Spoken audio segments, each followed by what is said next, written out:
आदाब आंध्र तेलंगाना न्यूज में आपका इस्तकबाल है। मैं हूं आपके साथ सैयद अनवारुल्लाह गौरी। बढ़ते हैं खबरों की तफसील की जानिब, लेकिन उससे पहले एक नजर हेडलाइंस पर।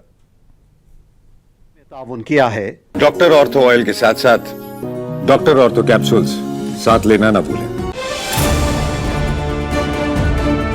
सदर जमहूरिया द्रौपदी मुर्मू ने रियासती पब्लिक सर्विस कमीशन के चेयरपर्सन की 2 रोजा कौमी कॉन्फ्रेंस का किया इफ्तिताह। गवर्नर और दीगर ने की शिरकत।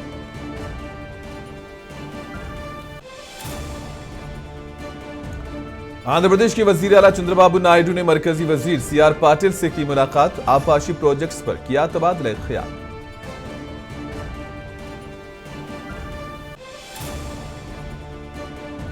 आरबीआई के गवर्नर संजय मल्होत्रा ने तेलंगाना के वजीर आला रेवंत रेड्डी से की मुलाकात। मुख्तलिफ उमूर पर किया तबादला ख्याल।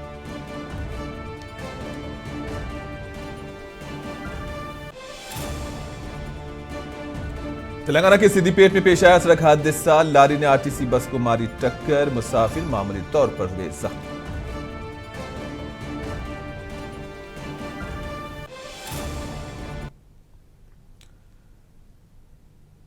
सदर जमहूरिया द्रौपदी मुर्मू ने रामोजी फिल्म सिटी में रियासती पब्लिक सर्विस कमीशन के चेयरपर्सन की 2 रोजा कौमी कॉन्फ्रेंस का इफ्तिताह किया। 2 रोजा कॉन्फ्रेंस में मुल्क भर से यूनियन और रियासती पब्लिक सर्विस कमीशन के चेयरपर्सन शिरकत कर रहे हैं। इस कॉन्फ्रेंस में इम्तिहानी इस्लाहात और दीगर उमूर पर बातचीत की जाएगी। इस तकरीब में तेलंगाना के गवर्नर जिष्णुदेव वर्मा, रियासती वजीर सीतक्का और दीगर ने शिरकत की।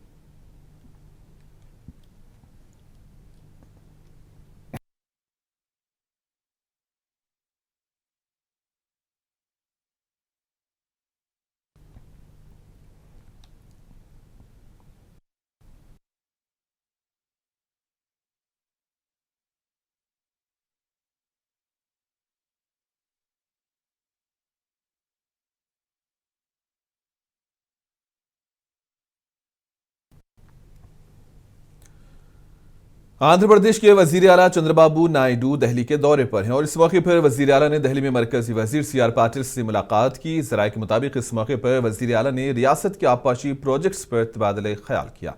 बताया जाता है कि वजीर आला ने पुलावरम और नल्लामल्ला सागर प्रोजेक्ट्स पर तबादला ख्याल किया। इस मौके पर वजीर आला ने मंजूर शुदा मनसूबों को फौरी तौर पर माली इमदाद फराहम करने की मांग की और ज़ेर-ए-इल्तिवा मसाइल पर एक आला सतही इजलास मुनक्किद करने का मुतालबा किया।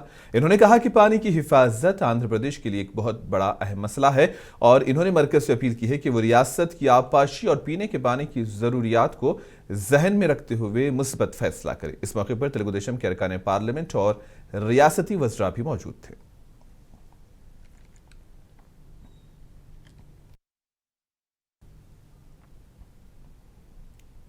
आरबीआई के गवर्नर संजय मल्होत्रा ने जुमेरात को तेलंगाना के वजीर आला रेवंत रेड्डी से मुलाकात की। आरबीआई के गवर्नर संजय मल्होत्रा आरबीआई की बोर्ड मीटिंग में शिरकत के लिए हैदराबाद आए हुए थे और इस जिमन में वजीर आला से मुलाकात की। इस मौके पर वजीर आला ने आरबीआई गवर्नर को रियासती हुकूमत की जानिब से मुख्तलिफ शोबों में नाफिज की जा रही इस्लाहात के बारे में बताया। इन्होंने पावर सेक्टर में की गई इस्लाहात और तीसरे डिस्काम के क़याम जैसे मसाइल का जिक्र किया। वजीर आला ने रियासत में शमसी तवानाई के इस्तेमाल को बढ़ाने के लिए किए जाने वाले इक़दाम की वजाहत की। आरबीआई के गवर्नर ने रियासती हुकूमत की जानिब से अमल में लाई जाने वाली इक़्तिसादी पॉलिसीज़ की तारीफ की। उन्होंने उम्मीद जाहिर की कि मज़ीद इस्लाहात और मनसूबों पर अमल किया जाएगा। इस मौके पर चीफ सेक्रेटरी और दीगर ओहदेदार भी मौजूद थे।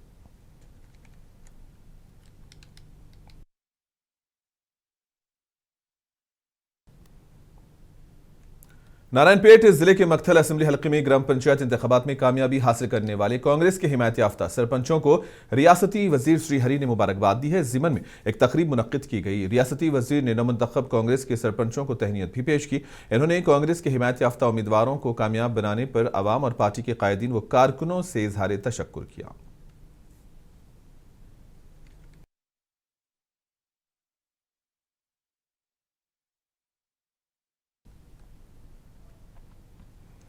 आंध्र प्रदेश के वजीर नारा लोकेश ने आज मशरकी गोदावरी जिले के राजमंड्री के दौरे पर होंगे और इस दौरे के मौके पर नारा लोकेश आदि कवि नन्या यूनिवर्सिटी में नई इमारतों की इफ्तिताही तकरीब में शिरकत करेंगे। इस दौरे के मौके पर नारा लोकेश तेलुगु देशम पार्टी के कायदीन के साथ एक इजलास भी मुनक्किद करेंगे।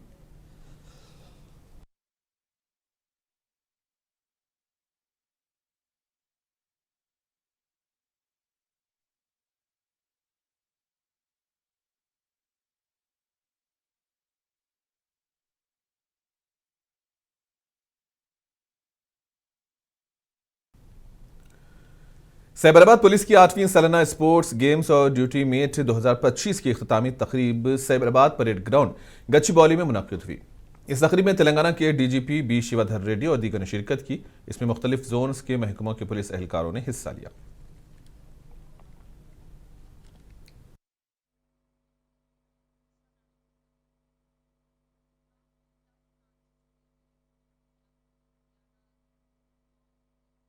ఎంతో తీవ్రమైనటువంటి పని ఒత్తిడి ఉన్నప్పటికీ కూడా వరుసగా ఈ డిసెంబర్ నెలలో మన రాష్ట్రంలో ముఖ్యంగా సైబరాబాద్, హైదరాబాద్, రాచకొండ ఈ 3-4 ప్రాంతాల్లో జరిగినటువంటి చాలా క్రిటికల్ బందోబస్తులను ఉండకుండా కూడా అటు గ్రామ పంచాయతీ ఎలక్షన్స్, ఇటు గ్లోబల్ సమ్మిట్, మరోవైపు మెస్సీ మీట్ ఇట్లాంటివన్నీ కూడా ఉన్నప్పటికీ కూడా వీటిని దిగ్విజయంగా పూర్తి చేసినందుకని చెప్పి కమిషనర్ గారికి, ఆయన సిబ్బందికి మరొకసారి ఆయన హృదయపూర్వక అభినందనలు తెలియజేస్తున్నారు.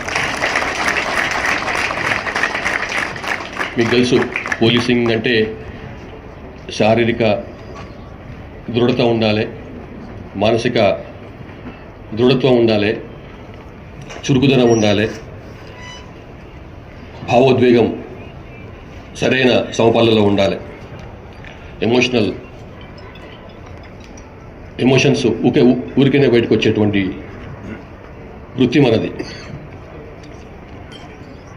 ఈ ఎమోషన్స్ని కంట్రోల్లో ఉంచుకుంటూ మన శారీరక మానసిక దృఢత్వాన్ని, చురుకుదనాన్ని పెంపొందించడంలో ఈ క్రీడలు చాలా మనకు సహాయం చేస్తాయి, ఒక ముఖ్యమైన పాత్ర పోషిస్తాయి. ఇది మీకు తెలుసు, ఒత్తిడిని తగ్గించడంలో, ఒక హెల్తీ అట్మాస్ఫియర్ని, ఒక ఆరోగ్యకరమైనటువంటి పోటీతత్వాన్ని పెంపొందించడానికి पार्लियामेंट में बीबीजी रामजी बिल मंजूर कर लिया गया। इस ज़िमन में तेलंगाना बीजेपी के सीनियर लीडर प्रकाश रेड्डी ने बिल की हिमायत की। इन्होंने कहा कि यह कानून अवामी मफाद में है और इससे शफाफियत और तरक्की को फरोग मिलेगा। It is unfortunate that the members of the Congress party and even Trinamool Congress doing protest in the parliament and outside in connection with the Manrega replaced by VBG Ramji. 20 years back, when the privatization was taking place in the global context, India was also part of it. During that time, to create employment in the rural areas or to improve the financial position of the rural unemployed youth, the Manrega was introduced. The Manrega is a program meant only for rural areas. And in spite of spending lakhs and lakhs of crore rupees, nothing was produced, no wealth was produced in the rural areas.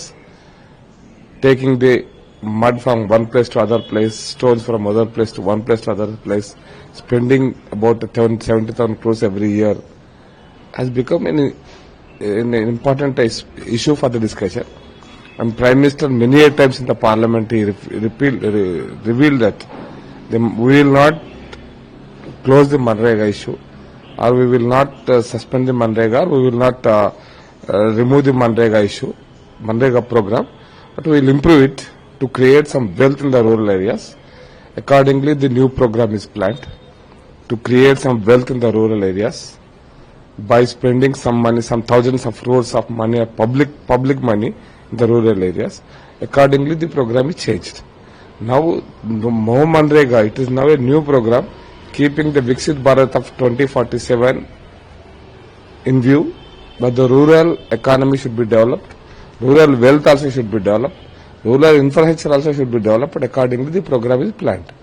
I don't understand why the Congress party is doing such protests, why they are so particular about the name.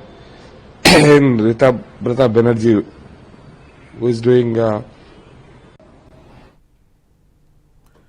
Yadadri भुवनगिर जिला collector Hanumant Rao ने भुवनगिर district सरकारी अस्पताल का मुआयना किया। इस मौके पर कलेक्टर ने ड्यूटी पर हाजिर न होने वालों के खिलाफ कार्रवाई की। उन्होंने वक्त की पाबंदी न करने वाले 63 अफराद को वजह बताओ नोटिस जारी किया और ड्यूटी से गैर हाजिर रहने वाले 19 अफराद को भी नोटिस जारी की है, जबकि जिला कलेक्टर ने अस्पताल में नामुकम्मल तरक्याती कामों पर ठेकेदार पर बरहमी का इजहार किया। इन्होंने अस्पताल के हर वार्ड का दौरा करते हुए इसका जायजा लिया और फिर आवाम से और मरीजों से बातचीत की।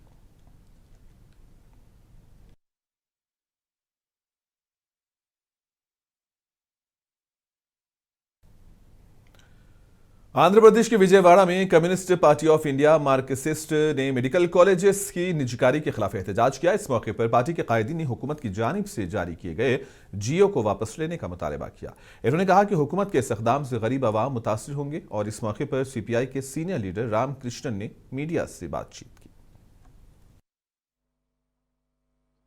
You are handovering the entire medical colleges, 17 medical colleges to a private sector. Because government is giving land, government is giving, they are constructing buildings. Moreover, they are giving salaries for 2 years. Nearly 1,000 crores of rupees government is paying to this as salaries. But where is the need to run these medical colleges by under private management? So it is a very, very unfortunate decision. This government is serving the interest of the private sector. All the time this Chief Minister, Mr. Chandrababu Naidu, is giving it to the private managements. Even the tourism department hotels, they are also handovering it to the private sector. Moreover, Chandrababu Naidu, yesterday in the collectors conference, he was telling that people doesn't understand this PPP. Where is this PPP? Why are you encouraging this PPP? In the name of PPP, you are serving the interest of the private sector. People will be penalized. They will be deprived. They will lose each and every of the words. Moreover, some of the ministers in the cabinet, they are saying these private people will run the college better than the government. Then what for this government? Then you hand over entire government administration to the private partners.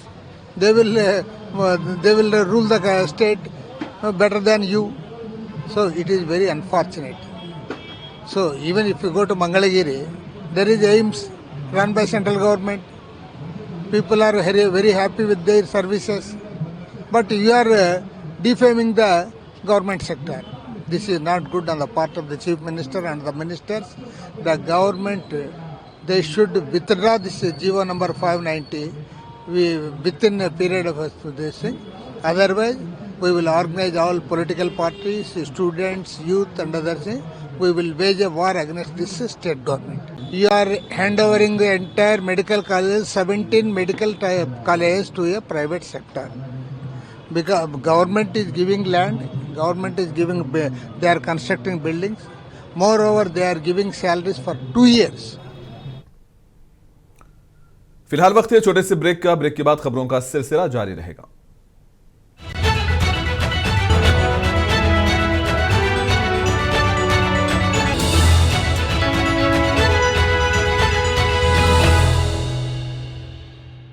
नाजरीन, दुनिया भर में अब आप घर बैठे अपने mobile पर मुंसिफ टीवी देख सकते हैं, क्योंकि आपका पसंदीदा मुंसिफ टीवी अब 20 से ज्यादा टॉप ओटीटी प्लेटफॉर्म पर मौजूद है, जैसे टाटा पिंच, Airtel Stream, Google Play Store, Sony TV, Amazon Fire TV, OTT Play, Watcho app, Jio TV, Vi Movies, Android TV और एपिक ऑन वगैरह। मुंसिफ टीवी अब आपकी उंगलियों पर है। हर वक्त हर जगह रहें अपडेट, अपने पसंदीदा प्रोग्राम से हो लुत्फ अंदोज। देखते रहें मुंसिफ टीवी की नशरियात। हर रोज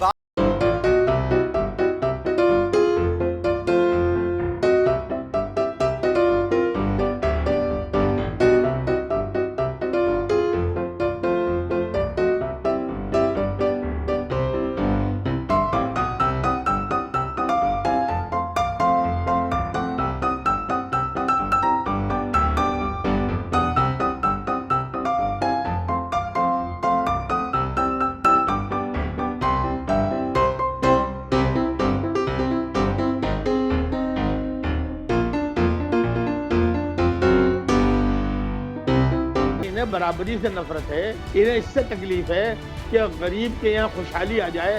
ये जमीन छीनते हैं तो कहते हैं कि हम तुम्हारे फायदे के लिए कर रहे हैं। बेबाक मुंसिफ सिर्फ मुंसिफ टीवी पर।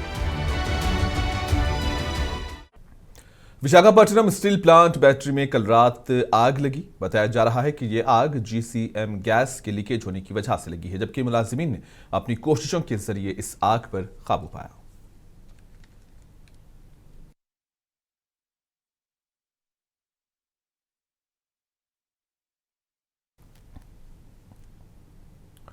तेलंगाना के सिद्दीपेट में एक सड़क हादसा पेश आया। एक लारी ने आरटीसी बस को टक्कर दे दी। जराये के मुताबिक बताया जा रहा है कि इस हादसे में बस में सवार मुसाफिरीन मामूली तौर पर जख्मी हुए।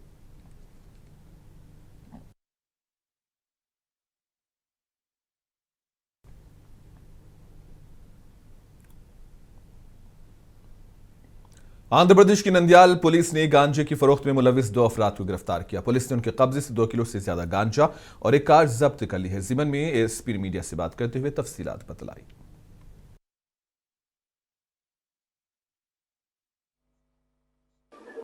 నిన్నటి దినమున మాకు రాబడిన ఇన్ఫర్మేషన్ మేరకు 3 టౌన్ పోలీస్ స్టేషన్ పరిధిలో 3 టౌన్ సిఐ గారు మరియు వారి సిబ్బంది కలిసి ప్రథమ వద్ద 2 వ్యక్తులు గాంజాయి అమ్మడం కొనడం చేస్తుండగా 2 వ్యక్తులను పట్టుకోవడం అయినది.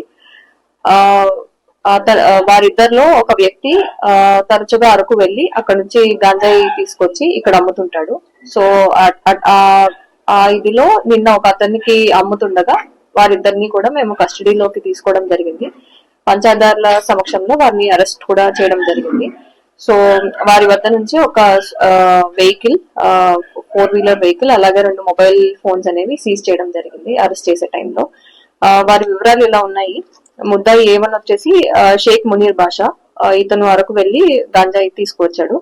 A2 షేక్ మహబూబ్ బాషా, ఇద్దరు కూడా మహానంది మండలం వాసులు. వీరిద్దరిని కూడా అరెస్ట్ చేసి జ్యుడిషియల్ కస్టడీకి పంపడం.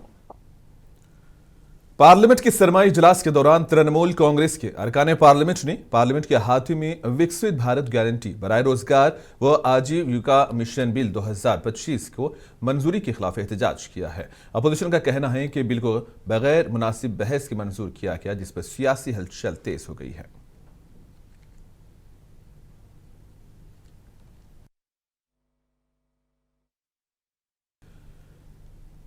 तृणमूल कांग्रेस के अरकान पार्लियामेंट ने पार्लियामेंट के हाथ में विकसित भारत गारंटी बराए रोजगार आजीविका मिशन 2025 बिल की मंजूरी के खिलाफ एहतजाज किया। इस मामले पर समाजवादी पार्टी के लीडर रामगोपाल यादव ने हुकूमत पर तनकीद करते हुए कहा कि बिल पर अपोजिशन के एतराजात को नजरअंदाज किया गया है।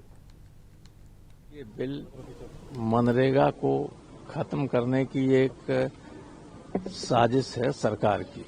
जानबूझकर इस योजना को खत्म पहले ही कहा करते थे कि इससे मजदूर नहीं मिल रहे हैं, अब उन्होंने तरीका निकाल लिया है।